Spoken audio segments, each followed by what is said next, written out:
So I think early on when we started the business back in 2006, one of the things that we consistently talked about was how could we be differentiated from our competitors?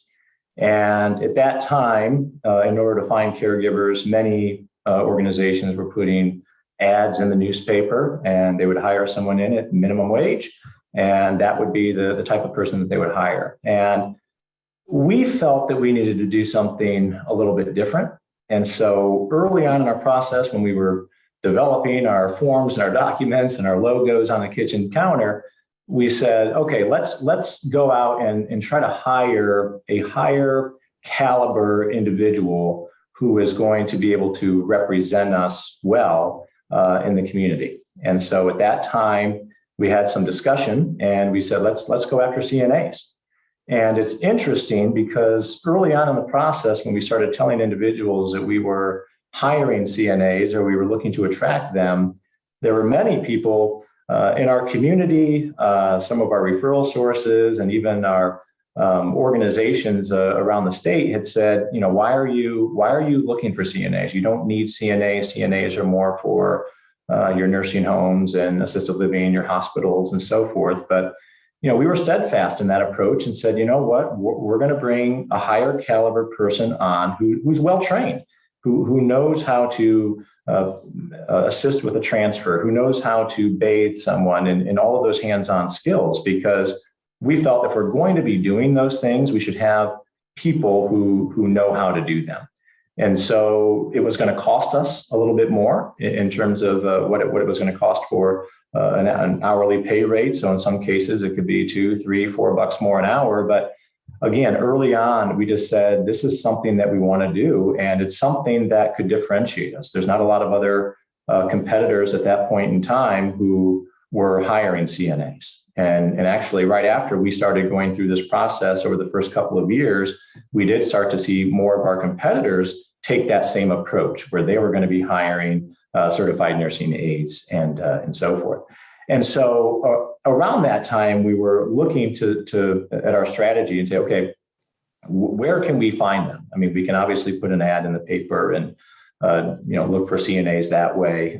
You could put an ad online, but we had located a school. There's a CNA training school located downtown South Bend, and it was run by 3 retired nurses, and they were in business for 15 years, and they had just an impeccable reputation around the community. And we had a cup of coffee with them and just wanted to see if they would allow us to come into their class, which happened about once a month, and allow us to at least put on a pitch for any of their students that might want to get into home care. And each class had usually about 15 to 16 people in the class. And from those presentations that we gave, we would attract maybe 3 to 4 really, really high caliber CNAs. And so it was at that point just a really, really good recruiting tool. And they were top notch. They were well trained. They were personable. They could interact with the clients. And so we found it just an invaluable type of resource. Well, several years down the line after we were doing this, the state had restructured the guidelines for what it was going to take to become a CNA, where you were tested on, I believe it was 41 or 42 procedures. The state said, okay, well, now you're going to have to be tested on upwards of 72 procedures. And at that point in time, the 3 ladies had come to us and said, you know what, we're already in retirement. We really don't want to reinvent the wheel and have to restructure all of our documents and redo everything. So we're actually just thinking of retiring and we're just going to dissolve the entity that they had created. And at that point, my father and I at the time had some discussions and said, well, we certainly understand and respect their position, but selfishly, it was a great source of finding really, really good people. And so we were, thinking of some ideas, and one of them was, well, what if we could somehow transition their CNA training school into a new entity that would be owned by Senior1Care, and transition many of the same instructors that did such a fabulous job with the current training school that the three nurses had created. And, let's see what we can do and operate it. And so long story short, we ended up coming up with our very own CNA training school, which we started about 7 years ago. And it's called Legacy CNA Training. Legacy meaning from the legacy that the three nurses kind of left behind in the community. And again, it's been a great tool for us, a great resource for us in terms of finding really, really good caregivers to join our team. We have them located in our South Bend office, and we also have a CNA training program in our Indianapolis office. And then we're also going to be heading over to the Fort Wayne, Indiana marketplace. And so our goal is to have the CNA training program over in Fort Wayne as well. But it runs very similar to how the nurses had organized it. And again, from those classes, I think a misconception is that we're hiring every single one of those caregivers, because we'll have typically a class of anywhere from maybe 8 to 16 students if it's a full class. And from those classes, we will go down and again, it's almost like it was when we were giving the presentations to the other school.